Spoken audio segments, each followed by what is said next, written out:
Shalom saudara-saudara yang Tuhan Yesus kasihi dan yang mengasihi Tuhan Yesus. Dalam ibadah minggu kita pada saat ini, kita dipertemukan dengan kitab Efesus pasal 1 ayat 3 sampai dengan 14. Nah, saudaraku umat Tuhan Yesus, bacaan firman Tuhan kita saat ini yang merupakan tulisan dari Rasul Paulus, ya, dalam kuasa tuntunan Roh Kudus Tuhan, ya, yang ditujukan kepada jemaat Tuhan yang ada di kota Efesus. Ini menguraikan secara ringkas akan karya Tuhan, ya, karya Tuhan bagi umat percaya. Jadi bacaan ayat firman Tuhan kita saat ini menguraikan secara ringkas akan karya Tuhan bagi umat percaya, dan karya tersebut ya melalui bacaan firman Tuhan saat ini bisa kita ringkaskan sebagai berikut, saudara. Saudara perhatikan ya. Perhatikan ayat yang keempat, saudara. Bagian pertama, ya. Ringkasan yang pertama maksud saya. Begini, saudara. Ayat yang keempat. Di situ ditegaskan bahwa hanya karena Yesus, hanya di dalam Yesus, Allah memilih umat dan menetapkan suatu umat yang kudus dan tidak bercelah. Ya. Hanya di dalam Yesus dan hanya oleh Yesus, Allah Bapa memilih dan menetapkan suatu umat yang kudus dan tidak bercelah. Ya. Nah, hal ini kembali menegaskan bahwa Yesus itu adalah Allah sendiri, saudara. Ya. Dia adalah kepala yang menentukan umat yang dipilih dan yang dikuduskan. Ya. Hanya di dalam Yesus dan hanya oleh Yesus, Allah menentukan umat yang dipilih dan dikuduskan. Ini menegaskan bahwa Yesus adalah kepala. Yesus adalah Allah sendiri, ya, yang bebas menentukan siapa umat yang akan dipilih dan dikuduskan di dalam Yesus. Dan Yesus adalah kepala. Ya, itu judul renungan kita juga pada saat ini. Hanya di dalam Yesus, karena Yesus adalah kepala. Itu judul renungan kita pada saat ini, saudara-saudara. Nah, saudara-saudaraku yang Tuhan Yesus kasihi, perhatikan ayat yang ke-7, ya. Jadi yang tadi yang pertama, sekarang yang kedua. Perhatikan ayat yang ke-7, ringkasan yang kedua begini, saudara. Ayat 7. Ayat ini kembali hendak menegaskan, ya, menegaskan dan bersaksi bahwa hanya oleh dan hanya di dalam Yesus umat manusia, ya, mengalami penebusan dan menerima pengampunan. Hanya oleh dan hanya di dalam Yesus, ya, umat percaya menerima penebusan dan mengalami pengampunan. Ya. Dengan kata lain, hanya oleh darah Yesus, hanya di dalam kuasa darah Yesus ada penebusan, ada pengampunan bagi umatnya. Ringkasan yang kedua, ayat yang ke-7, saudara. Ya. Perhatikan ringkasan yang ketiga. Perhatikan ayat yang ke-13, saudara-saudara. Ringkasan yang ketiga. Ya, ayat 13. Saudara sudah lihat ayat 13? Ya. Ayat ini memberi kesaksian bahwa hanya karena Yesus. Perhatikan, hanya karena Yesus. Hanya di dalam Yesus, umatnya memperoleh bimbingan Roh Kudus untuk mengalami kehidupan, untuk menjalani kehidupan setiap hari. Ya. Hanya di dalam Yesus umat bisa memperoleh tuntunan dan bimbingan Roh Kudus Tuhan dalam menjalani kehidupan sehari-hari. Hanya di dalam Yesus. Hanya di dalam Yesus. Ya. Dengan kata lain, hanya di dalam Yesus, karena Yesus adalah kepala, umat manusia dapat merasakan bimbingan dan tuntunan Roh Kudus jika umat hanya hidup di dalam Yesus. Umat Allah, saudara dan saya bisa merasakan dan menikmati tuntunan Roh Kudus Tuhan hanya kalau saudara dan saya ada di dalam Yesus, melekat di dalam Yesus. Ya, perhatikan, ini juga judul renungan. Saya ulang kembali, judul renungan kita pada saat ini hanya di dalam Yesus, karena Yesus adalah kepala. Ya, ringkasan yang ketiga tadi. Sekarang kita perhatikan ringkasan yang keempat, saudara. Ringkasan yang keempat, perhatikan ayat yang ke-14. Nah, ayat ini bersaksi bahwa hanya karena Yesus, hanya di dalam Yesus, umatnya akan menerima bagian penuh dalam kerajaan sorga. Oh, haleluya, saudara. Ya. Sebab Yesus adalah Raja sorga, Raja dalam kerajaan sorga. Di luar Yesus, Umatnya hanya akan menempati kerajaan duniawi yang sia-sia. Ya, dan menuju kepada kebinasaan. Jadi ayat yang ke-14 meringkaskan bahwa hanya di dalam Yesus umat yang percaya, dikuduskan, dipilih, ya, dikhususkan, dituntun dalam Roh Kudus Tuhan, dan umat itu juga yang menempati, ya, jabatan sebagai ahli waris kerajaan sorga. Hanya di dalam Yesus. Sekali lagi, hanya di dalam Yesus. Ya, di luar Yesus, ya, hanya ada kerajaan duniawi yang menuju kepada kebinasaan. Nah, saudara-saudaraku yang Tuhan Yesus kasihi, dari penjelasan tentang kesaksian ayat-ayat tadi, hendak memberikan kepada saudara dan saya sebagai pengikut-pengikut Kristus, sebagai gereja atau sebagai keluarga-keluarga Kristiani, suatu kesaksian yang maha agung bahwa kasih karunia dari Tuhan Allah itu tidak dibatasi oleh waktu. Ya. Dan semua yang diberikan, semua yang dianugerahkan kepada orang-orang, kepada umat-umat yang dipilih dan dikasihi oleh Allah di dalam Yesus Kristus, ya, itu juga diberlakukan untuk saudara dan saya. Dengan pengertian lain, saudara-saudaraku, umat Kristus, saudara dan saya bisa memperoleh status sebagai umat pilihan Tuhan. Saudara dan saya bisa memperoleh status sebagai umat yang dikuduskan. Perhatikan baik, saudara dan saya bisa memperoleh status sebagai umat yang dikuduskan, dikhususkan, ya. Kita bisa memperoleh penebusan dan pengampunan. Kita bisa menjalani hidup dalam tuntunan Roh Kudus Tuhan. Kita bisa menerima jaminan sebagai warga kerajaan sorga, umat warga kerajaan sorga. Itu terjadi hanya di dalam Yesus. Karena Yesus adalah kepala. Ya, kepala kehidupan saudara dan saya. Di luar Dia hanya ada kebinasaan. Nah, saudara-saudaraku umat Tuhan, kita sebagai umatnya harus senantiasa terserap seutuhnya. Jadi kalau berbicara tentang hanya di dalam Yesus, saudara-saudara, ya, kalau berbicara berada di dalam Yesus, ya, sebagai kepala gereja, berarti kita sebagai umatnya harus senantiasa terserap seutuhnya di dalam Yesus, ya. Atau dengan kata lain, ya, berada di dalam Yesus itu artinya kita sebagai umat Kristus harus sepenuhnya berada di dalam kuasa dan kendali Yesus sebagai kepala kehidupan umat percaya. Sehingga dengan demikian, saudara-saudara, hidup orang percaya, hidup umat Kristiani akan selalu menjadi puji-pujian, hormat dan kemuliaan untuk nama Tuhan Yesus. Berada di dalam Yesus, berarti saudara dan saya harus memberikan diri sepenuhnya di dalam kendali Yesus. Ya, supaya hidup saudara dan saya senantiasa mencerminkan hidup sebagai orang yang senantiasa menjadi umat yang sudah terselamatkan, yang hanya hidup untuk menjadi puji-pujian, hormat dan kemuliaan bagi nama Tuhan Yesus. Nah, saudaraku umat Tuhan Yesus, berdasarkan firman Tuhan pada saat ini, serta mengacu pada judul renungan kita pada saat ini, yaitu berada di dalam Yesus sebagai kepala, berada di dalam Yesus sebagai kepala, ya, maka saudara dan saya bisa mendapatkan beberapa pengajaran antara lain sebagai berikut, saudara-saudara. Yang pertama, saudara, ya, menurut Alkitab yang adalah firman Tuhan, salah satu cara jitu untuk tetap hidup berada di dalam Yesus Kristus, ya, salah satu cara jitu untuk tetap hidup berada dalam Yesus Kristus, menurut Alkitab, apa itu Pak Pendeta? Supaya saudara dan saya tetap hanya ada di dalam Yesus, hanya berada di dalam Yesus, hanya berada dalam kendali Yesus, ya, sebagai umat yang sudah terselamatkan. Salah satu cara jitu, coba buka Roma pasal 12, ayatnya yang pertama. Kitab Roma pasal 12 ayatnya yang pertama, saudara-saudara. Ya.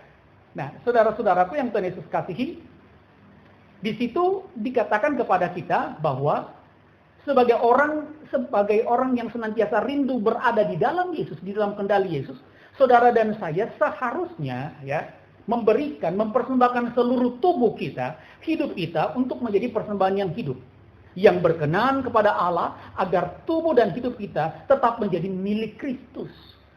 Persembahkanlah tubuhmu sebagai persembahan yang hidup yang berkenan kepada Allah. Jadi salah satu cara jitu untuk tetap berada di dalam Yesus, ada di dalam kendali Yesus, ya.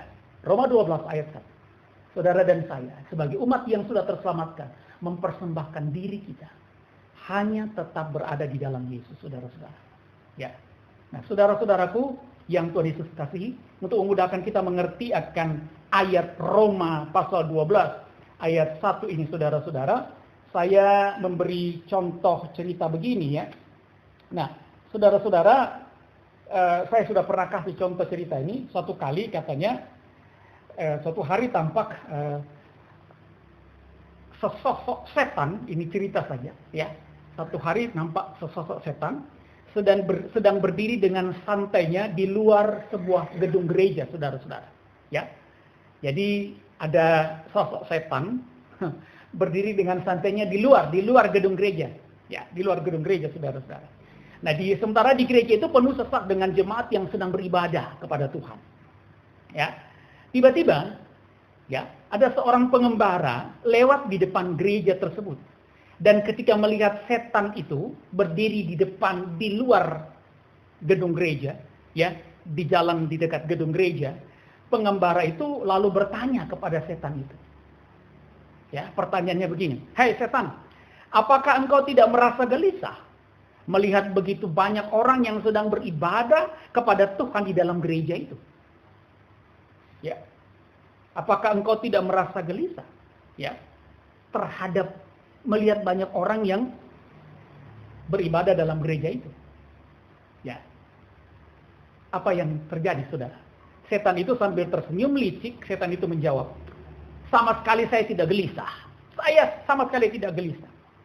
Karena saya tahu, orang-orang yang beribadah dalam gereja itu, ya, hanya 2 jam saja berada di sana, berada dekat dengan Tuhan. Sebentar lagi mereka semua akan keluar dari gereja itu, dan pada saat itulah aku akan menerkam dan menguasai mereka. Orang-orang itu hanya menjadi Kristen, hanya menjadi pengikut Kristus pada hari Minggu saja. Ya saja. Setelah mereka memasuki hari Senin, Selasa, Rabu, Kamis, dan seterusnya, mereka akan menjadi milikku, bukan menjadi milik Kristus," kata setan, saudara-saudara. Nah, saudara-saudaraku yang Tuhan Yesus kasih, bagaimana dengan kehidupan kita? Ya, apakah kita sudah sungguh-sungguh menjadi bagian, ya, di dalam Kristus? Atau apakah kita menjadi kelompok atau bagian dari orang-orang yang hanya menjadi milik Kristus ketika kita ada dalam gereja 2 jam saja? Setelah itu kita menjadi milik iblis. Ya. Nah, saudara-saudara, apakah kita seperti kelompok yang seperti ini, saudara-saudara? Ya. Pada hari-hari lainnya kita tidak berada dalam Yesus, tapi kita berada dalam kuasa iblis. Saudara-saudara, firman Tuhan dalam Roma 12 ayat 1, untuk menghindari kelompok atau sifat yang seperti itu, firman Tuhan berkata, "Karena itu saudara-saudaraku, demi kemurahan Allah aku menasihatkan supaya kamu mempersembahkan tubuhmu sebagai persembahan yang hidup dan kudus, yang berkenan kepada Allah, itu adalah ibadahmu yang sejati."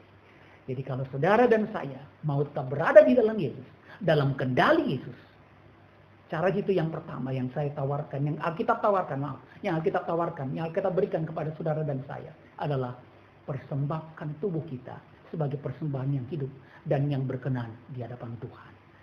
Pengajaran yang pertama, saudara. Selanjutnya, pengajaran yang kedua. Pengajaran yang kedua, saudara-saudara. Ya, pengajaran kedua, saya mau saudara berkaitan dengan firman Tuhan pada saat ini. Saya mau saudara buka juga kitab Mazmur pasal 34 ayatnya yang ke-6. Mazmur 34 ayatnya yang ke-6. Saudara sudah buka? Mazmur 34 ayatnya yang ke-6. Saudara baca. Ya. Artinya begini, saudara-saudara. Mazmur 34 ayat 6. Artinya begini. Ya.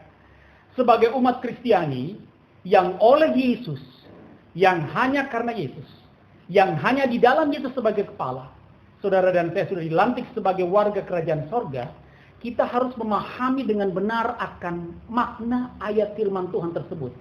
Mazmur 34 ayatnya yang ke-6. Ya. Karena begini, saudara-saudara, ya. Meskipun kita sudah lahir baru, kita sudah menjadi warga kerajaan sorga hanya karena Yesus, hanya oleh Yesus, ya. Tetapi jujur di hadapan Tuhan, seringkali walaupun kita sudah lahir baru dan menjadi ahli waris kerajaan sorga, seringkali mata rohani kita hanya terpukau, hanya terpusat pada hal-hal yang ada di dunia ini. Ya. Mata rohani kita ini, saudara-saudara, ya, hanya terpusat, hanya terfokus, hanya seringkali melihat hal-hal yang ada dekat diri kita saja. Ya. Contohnya, ya, meskipun kita sudah lahir baru dan dilantik menjadi pewaris kerajaan sorga, mata rohani saudara dan saya, jujur di hadapan Tuhan, jujur loh, ya, jujur di hadapan Tuhan. Mata rohani saudara dan saya terkadang masih sering terlalu memperhatikan harta, ya, terlalu memperhatikan tahta, pangkat, jabatan, kenyamanan, kekayaan dan sebagainya. Akibatnya apa yang terjadi saudara-saudara? Lama-kelamaan mata rohani kita tuh mengalami kebutaan dalam tanda petik. Ya, kebutaan. Dia tidak bisa lagi membedakan yang baik dan yang jahat. Ya.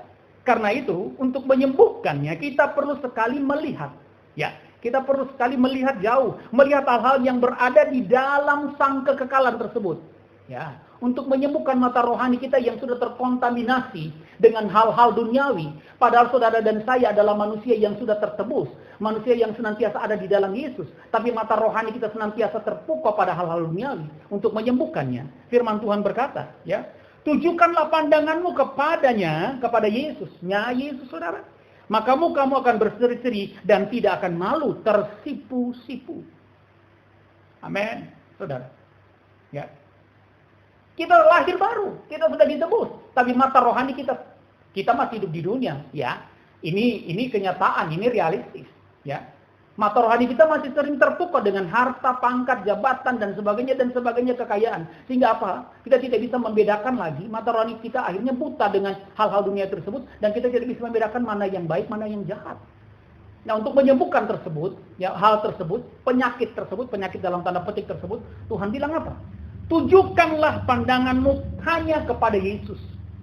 Supaya saudara dan saya tetap utuh di dalam Yesus dan menjadikan mata rohani kita hanya memandang kepada Yesus. Ya, saya kasih contoh begini saudara-saudara. Ya, ada seorang pemimpin di sebuah percetakan, ya, percetakan yang sangat besar di Inggris, ya, yang antara lain pemimpin percetakan ini mencetak satu koran yang terkenal, yaitu The Daily Mail, ya, yang koran yang terkenal di Inggris pada saat itu, ya saudara-saudara. Orang ini bernama Lord Northcliffe. Ya. Dalam tugasnya sehari-hari, Bapak Lord Northcliffe ini selalu mempergunakan matanya, perhatikan baik. Dalam tugasnya Bapak Lord Northcliffe ini, ya, sebagai pemimpin percetakan, dia selalu menggunakan matanya untuk membaca berbagai jenis karya cetak yang harus dikerjakan di percetakan tersebut. Jadi setiap hari dia harus mengedit dengan mata telanjang, mata kepalanya sendiri, saudara-saudara. Tulisan-tulisan tersebut, ya. Nah, suatu hari dia merasakan ada sesuatu yang lain pada kedua bola matanya, saudara-saudara, ya. Dan hal ini makin lama makin memburuk, ya.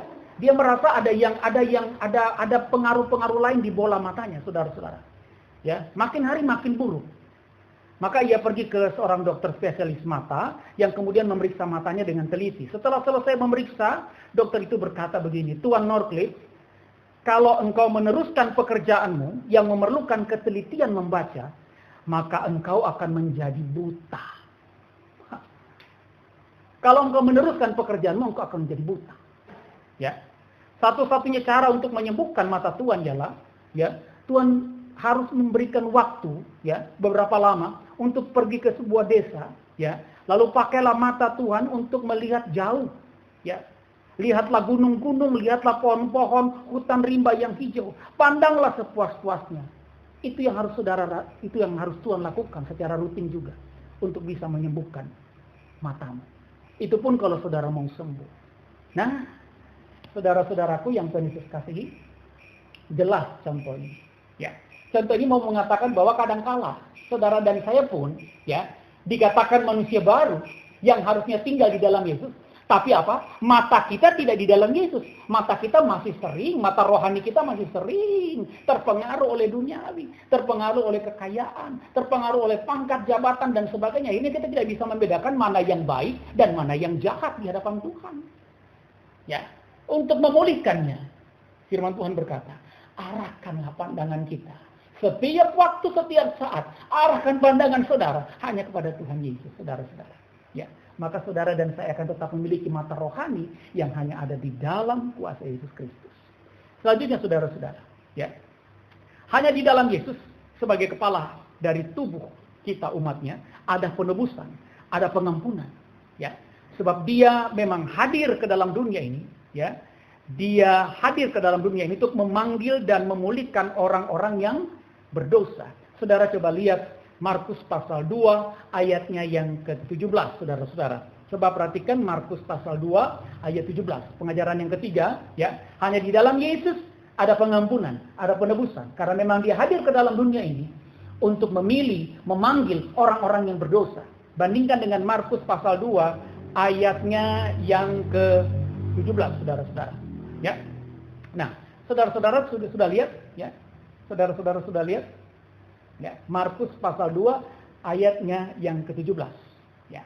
Akan tetapi perlu dicatat, perhatikan baik. Akan tetapi, ya, Yesus memang datang ke dalam dunia ini untuk apa? Bukan untuk orang yang sehat.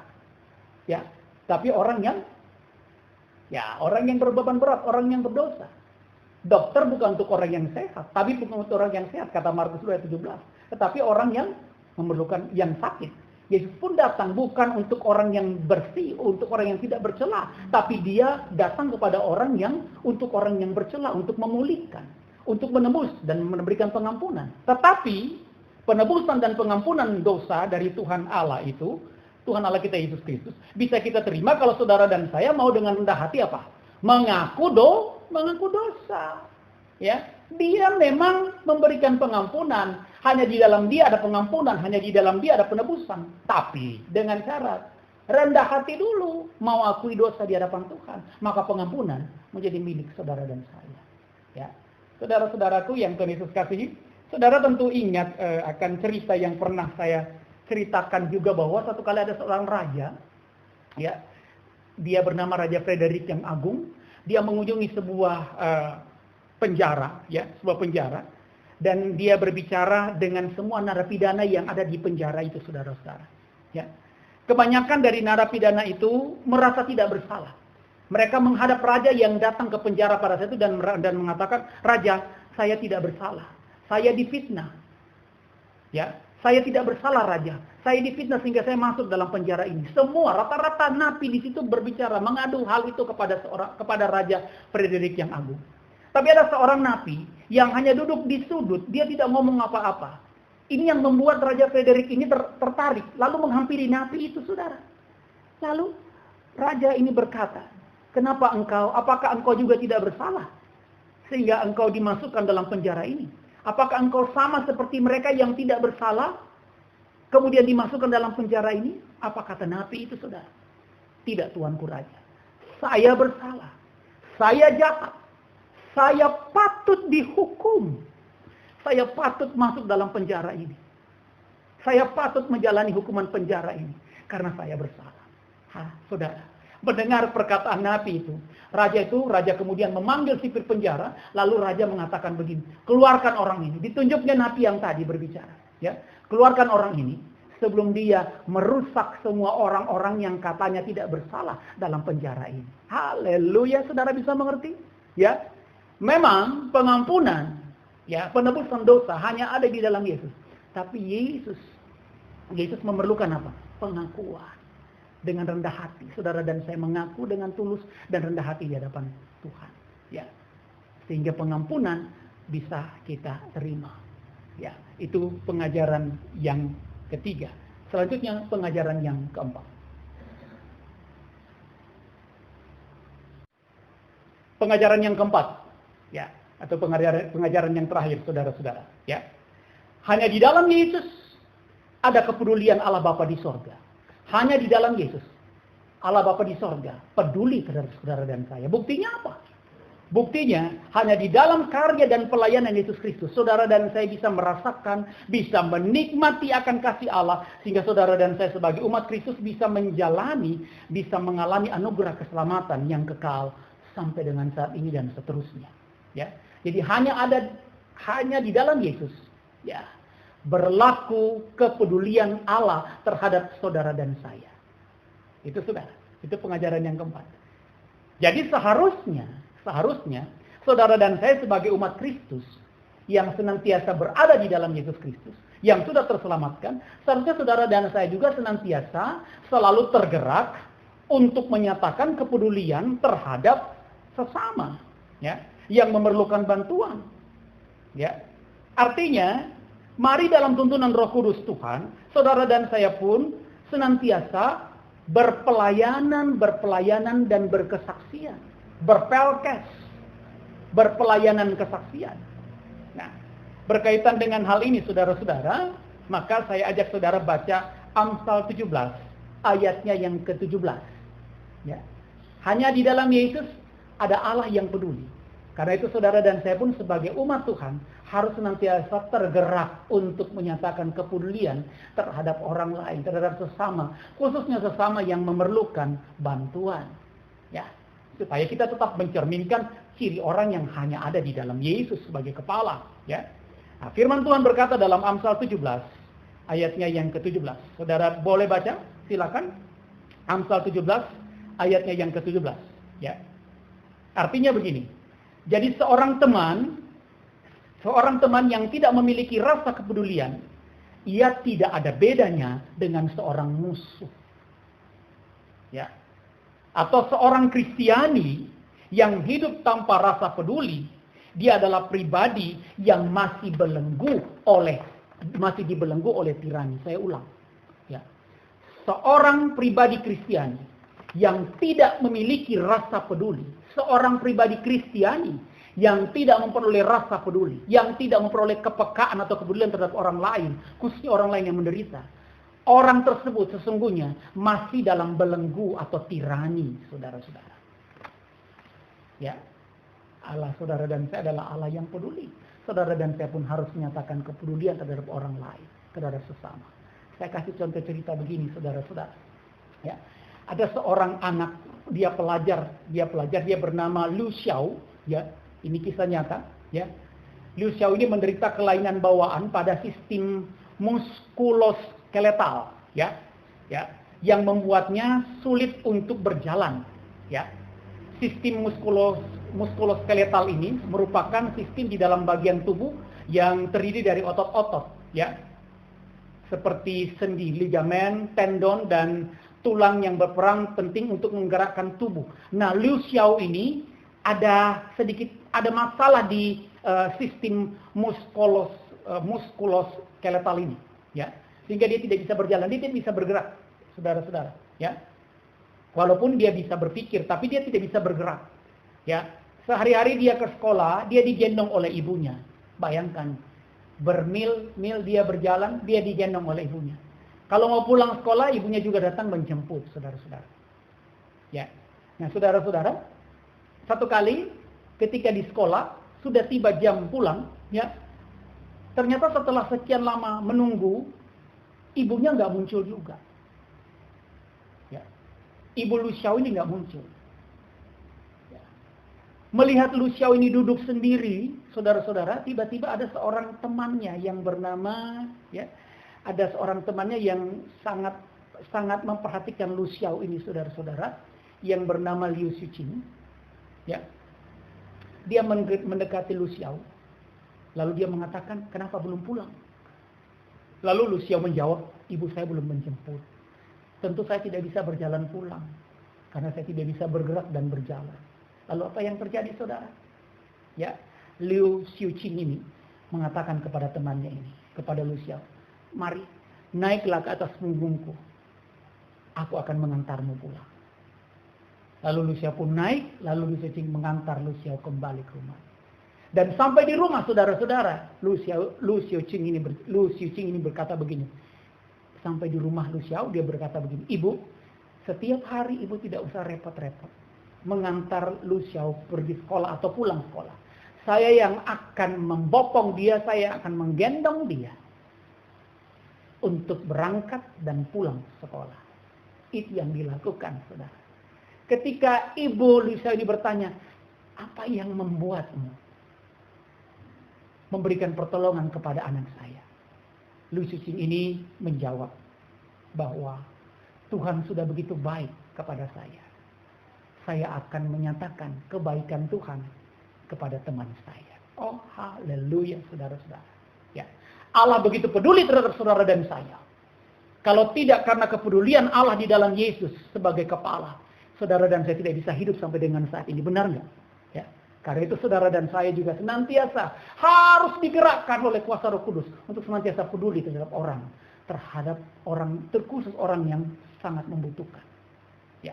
Jadi saudara-saudaraku yang Tuhan Yesus kasihi, itulah rasa kepedulian, itulah yang senantiasa harus kita kembangkan dalam rangka berpelkes kita.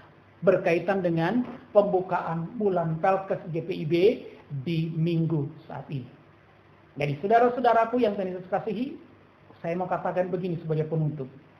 Hanya dekat dan hanya di dalam Yesus, jiwa saudara dan saya tenang dan nyaman. Hanya dekat dan hanya di dalam Yesus, jiwa saudara dan saya tenang dan nyaman dengan kekekalan. Boleh jadi dunia menawarkan ketenangan, tapi akhirnya pasti menuju pada sebuah ketakutan. Dan marilah melalui ketenangan dan kenyamanan yang kita dapat hanya di dalam Yesus sebagai kepala kita, kepala gereja kita, kita pun menjadi saluran kenyamanan, saluran ketenangan bagi sesama. Marilah dengan kenyamanan dan ketenangan yang hanya ada di dalam Yesus, yang Dia berlakukan kepada saudara dan saya. Saudara menjadi saluran ketenangan bagi dunia ini, bukan menjadi saluran kebrutalan. Tuhan menolong dan menopang saudara. Amin.